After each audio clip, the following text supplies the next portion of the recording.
नमस्कार दोस्तों, आज हम आपको एक खरगोश के अपने आराध्य के सामने समर्पण की कहानी सुनाते हैं। चैनल को भी सब्सक्राइब कर लेना। गंगा के किनारे एक वन में एक खरगोश रहता था।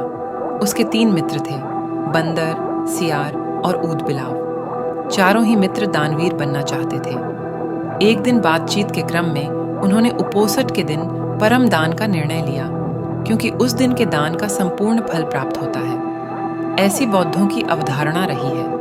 उपोसत बौद्धों के धार्मिक महोत्सव का दिन होता है। जब उपोसत का दिन आया तो सुबह सवेरे सारे ही मित्र भोजन की तलाश में अपने अपने घरों से बाहर निकले। घूमते हुए ऊदबिलाव की नज़र जब गंगा तट पर रखी 7 लोहित मछलियों पर पड़े ढी तो वह उन्हें अपने घर ले आया। उसी समय सियार भी कहीं से दही की एक हांडी और मांस का एक टुकड़ा चुरा अपने घर को लौट आया। उछलता कूदता बंदर भी किसी बाग से पके आम का गुच्छा तोड़ अपने घर ले आया। तीनों मित्रों ने उन्हीं वस्तुओं को दान में देने का संकल्प लिया, किंतु उनका चौथा मित्र खरगोश तो कोई साधारण प्राणी नहीं था। उसने सोचा, यदि वह अपने भोजन अर्थात घास पात का दान करे तो दान पाने वाले को शायद ही कुछ लाभ होगा।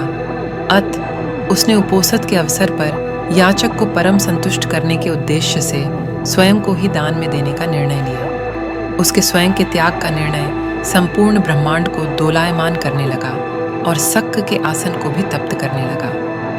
वैदिक परंपरा में शक्र को शक्र या इंद्र कहते हैं। शक्र ने जब इस अति अलौकिक घटना का कारण जाना तो सन्यासी के रूप में वह उन चारों मित्रों की दान परायणता की परीक्षा लेने स्वयं ही उनके घरों पर पहुंचे।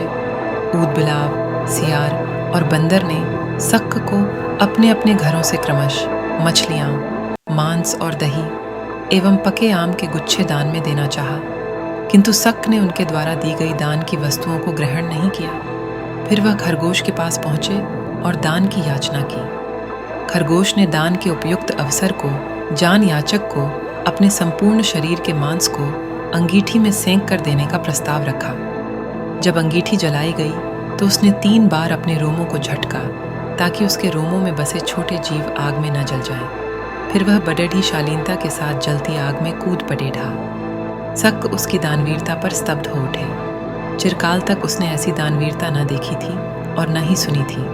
हाँ, आश्चर्य, आग ने खरगोश को नहीं जलाया, क्योंकि वह आग जादुई थी। शक्र के द्वारा किए गए परीक्षण का एक माया जाल था। सम्मोहित शक्र ने तब खरगोश का प्रशस्त गान किया और चांद के ही एक पर्वत को अपने हाथों से मसल चांद पर खरगोश का निशान बना दिया और कहा, जब तक इस चांद पर खरगोश का निशान रहेगा तब तक हे खरगोश, जगत तुम्हारी दानवीरता को याद रखेगा।